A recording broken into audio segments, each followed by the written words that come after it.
Welcome back to the International Wealth Builders Radio Show with your host, Dr. Sharon Barnes. We're here with Meredith Stowers from Cross Country Mortgage talking about ADUs. And hopefully you've been with us during the early part of the hour where we talked about the impact of interest rates on ADUs. We talked about the $40,000 grant that's available to help you build the ADUs and make your dream of having an ADU a reality. And now we're going to talk about how to leverage the ADU laws even further under SB 9. And Meredith is going to share some information with us. And Meredith, take it away. Well, I am really excited. We've talked about SB 9 in the past, predominantly about splitting lots. But when you look at the larger picture of SB 9 and the SB 9 laws, the bottom line is it deregulates all housing and it allows any single family home to have up to 2 houses and 2 ADUs on it, whether or not it's owner occupied or an investment property. So in taking, I want you, and this is really important, to master plan your community because, or your property, because I am seeing clients looking at, for their retirement or whatever, they've got a house and they're planning to put an ADU right smack in the middle of that big backyard.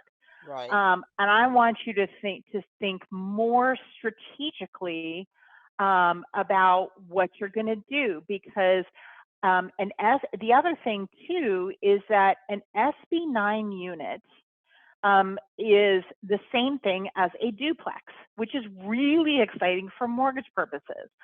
So there's a difference, even if an ADU and an SB 9 unit look and feel exactly alike, just by the fact that on paper they are zoned differently, I have to treat them differently as in the mortgage way.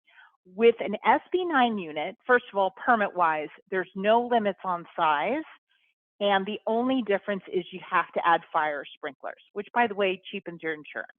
So a couple bucks on insurance. But on the mortgage side, you get dollar for dollar square foot appraisal, full gross living area on your SB 9 unit. Okay. With ADUs, you generally do not. Now, our bank works only with specially trained appraisers trained by the Appraisal Institute.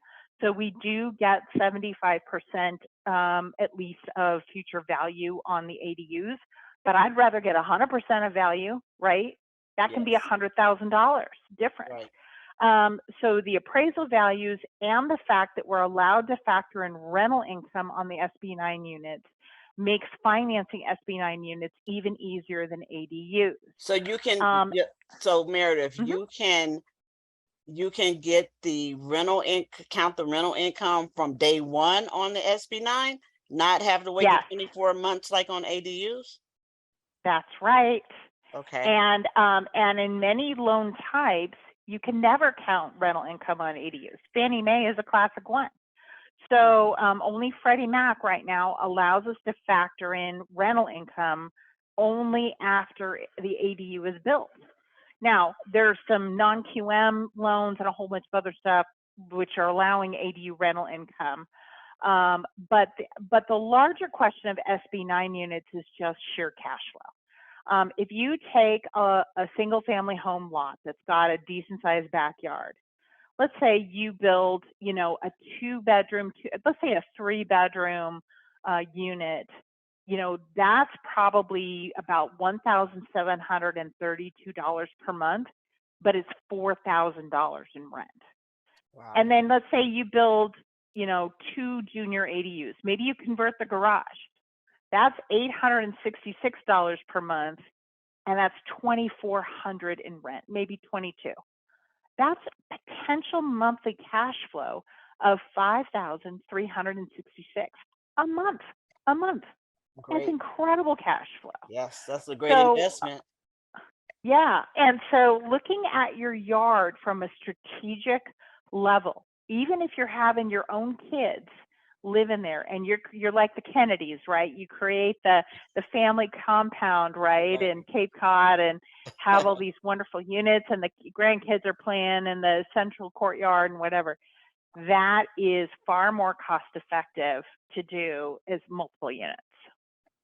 That sounds great. Now, when we look at the lot and like you say, planning out the community, I understand that we can build the second unit as say like an ADU with the potential lot split, or do we have to No, you no. do not have to split the lot to build those units. However, you can, for any single family home, just to repeat, you can have 2 houses and 2 ADUs on a single family zoned lot.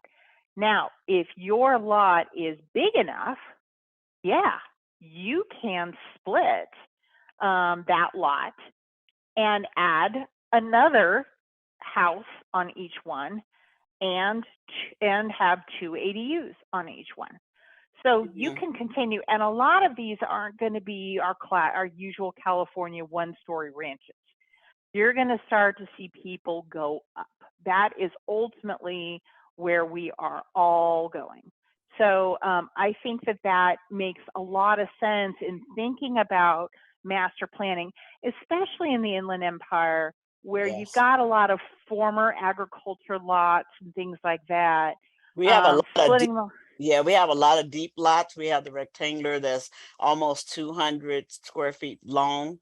Yep. And they're looking at the back. Now, when they put that ADU in initially, the further back we put it on the lot, sometimes the more trenching to tap into sewer, more expensive for the utilities. But if we're planning a master community, that still would be a cost that's worth taking. Is what you're saying. Absolutely. What would you see on trenching on that, Sharon? Maybe 10, 20,000? Yeah, because we have to Okay. go, you have to go almost 50 to 70 feet if we have to go from from the curve back, to the Okay. ADU, if we're going to leave enough room in between the existing house and the secondary house. Okay, so 10, 20,000, that's $100 a month, right? So let's go back to my numbers. At today's interest rates, it's 650,000 for every 100,000 you spend, or for every 10,000 you spend, it's $65 a month.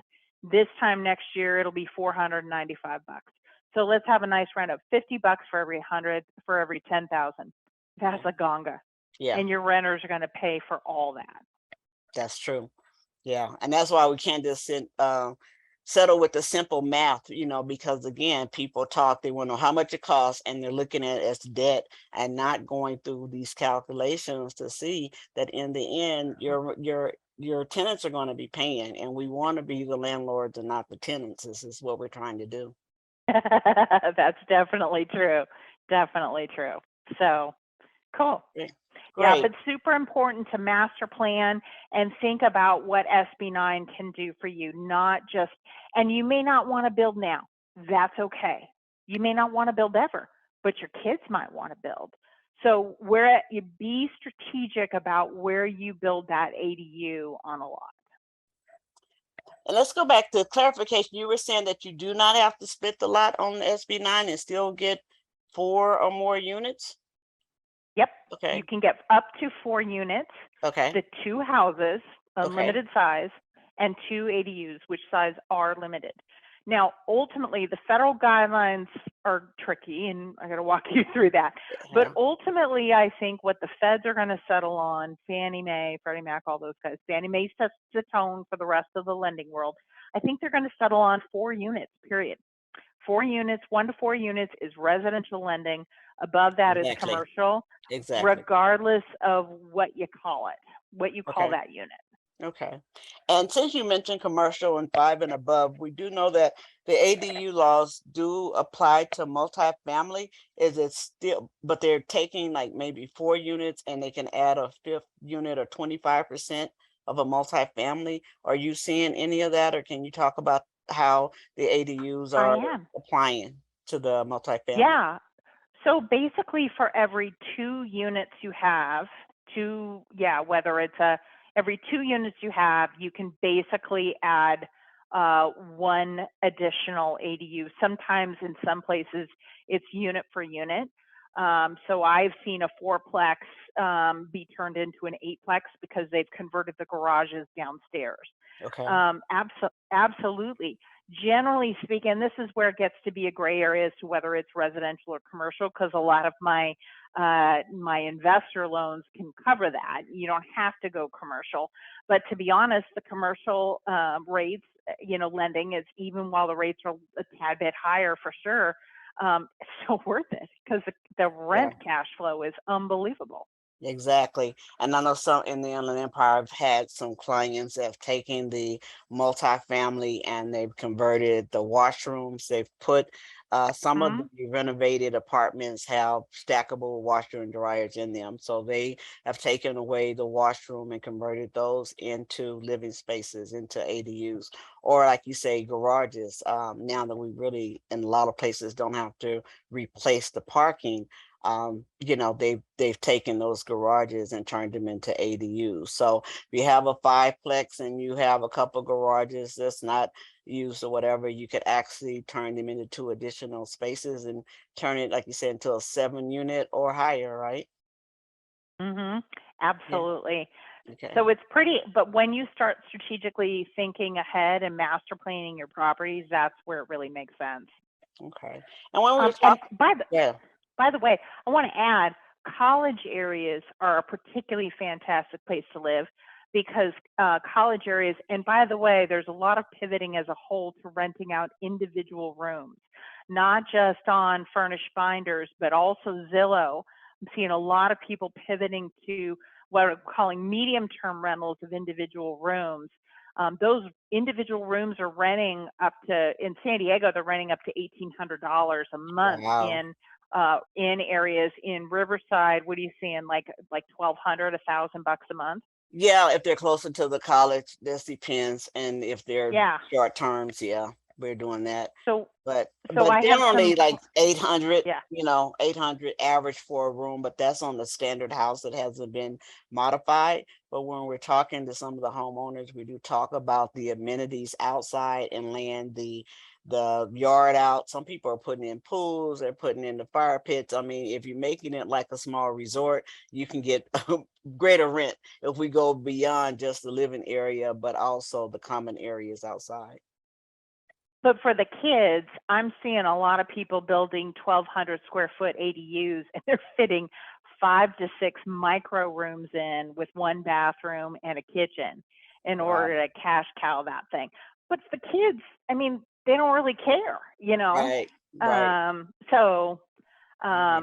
They get some privacy, and they get, it's better than living in a dorm with in the same room. Yeah. So Yeah, and then what we're seeing, like you said, you're talking about thinking bigger, and that's something that I think we all have to kind of go back to the drawing board and look at, because what I am seeing though is that 749 square feet, when we get under 750, we avoid the impact fees, and then we squeeze at least 2 bedrooms in that. Usually, the nice rectangular design fits in the Inland Empire with the room on each side, the open area, which is conducive for college living as well as senior. And if you need a caregiver or something like that, those are 2 bedrooms, 2 bath with the privacy separation between the bedrooms are what we're seeing, especially breaking, with avoiding the impact fees. Because had like one client, he was set on doing 1,000 square feet, and they were, just for him and his wife, and they were saying, well, even at the counter, I went to the city, and they said, I remember him, we were trying to talk him into 749, and he stuck on like 1,000, but that's what's going to cost him over $15,000 in impact fees, so which can be substantial to the homeowner. So even like you said, if we can't go for the 1,200 square feet, the 750 can definitely, and you probably can get, if you want micro rooms, you probably could get 3 or 4 in there if it's for college. But I guess we have to be like the commercial things when they go for the offices, right? Build up a wall, take down a wall. Have 4 if you're working the TIs. It's true. It's true. I'm a huge believer in those ADU 1-bedroom duplexes. I mean, those are cash cows. you know, rather than as opposed to a 2-bedroom. A lot of times the 1-bedroom duplexes will cash flow more than if you didn't have a wall between those 2 units. So, you know, Yeah. you just got to look at what your local situation is. Yep, and your budget. So, Meredith, thank you so much. We're going to take a final break here. We will be back with Meredith to do the wrap up to see what other gold nuggets she wants to leave with us before we end the show. We've talked about the interest rates, the ADU grant, the SB9 possibilities, multifamily. This has been so informative, and I'm sure people have benefited from it. So stay with us for the last segment so you can find out how to reach myself and Meredith so we can help make your ADU project a reality. We'll be back momentarily.